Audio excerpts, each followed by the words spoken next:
বিসমিল্লাহির রহমানির রহিম। আসসালামু আলাইকুম। আমি আজকে ছাগলের কোরমা দেখাবো।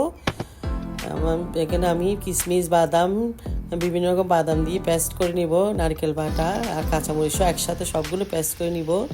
এখানে আমি প্রথমে পেঁয়াজ দিচ্ছি, তেল দিচ্ছি আমি 4 টেবিল চামচ মতন, আর ঘি দিব সমান সমান 4 চামচও ঘি দিব। এখানে সবগুলো ঘি দিয়ে আমি এগুলো পেস্ট করে নিচ্ছি, বেরেস্তা করে নিচ্ছি।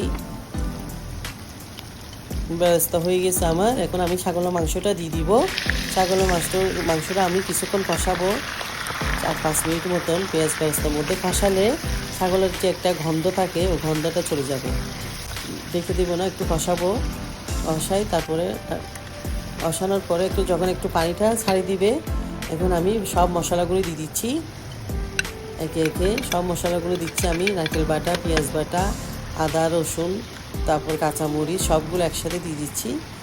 এখানে আমি 1 চামচের মতো হলুদের গুঁড়া, আধা চামচ লাল মরিচের গুঁড়া দিচ্ছি, আর তারপরে দিচ্ছি ধনিয়ার গুঁড়া, জিরার গুঁড়া 1 চামচ দিচ্ছি, লবণ দিচ্ছি 1 চামচ। সব মশলা একসাথে আমি এখন কষা নিব। একটু সামান্য পানি দেবো মশলা কষানোর সময়। আমি ডেকে দিচ্ছি। আবার আমি হাফ অ্যান আওয়ার পরে ফিরে আসছি। হাফ অ্যান আওয়ার যখন এখন কষানো হয়ে গেছে, আর একটু কষাতে হবে, একটু আবার ডেকে দিচ্ছি। আবার আসতেছি ফিরে, একদম প্রায় কষানো হয়ে গেছে। এখন আমি 1 কাপ দুধ দিচ্ছি, আর এখানে হাফ কাপের মতো ক্রিম দিচ্ছি। ক্রিমটা অবশ্যই দিবেন, ক্রিমটা দিলে কোরমাটা ভালো হয়, ফ্লেভারটাও ভালো আসে। এখন আমি নাড়াচাড়া করে হয়ে গেছে আমার 1 আওয়ার মতো ছাগলের মাংসটা সিদ্ধ করতে হবে। আমি এখন গরম মশলা দিয়ে দিচ্ছি 1 চামচ সুগার দিচ্ছি আমি। এটা আপনারা না দিলে দিয়েন না, স্কিপ করতে পারেন। চিনিটা দিলে স্বাদটা অন্যরকম হয়। আমার কোরমাটা এখন রেডি। এখন আমি কোরমার উপরে একটু পেঁয়াজ বেরেস্তা দিয়ে দিব।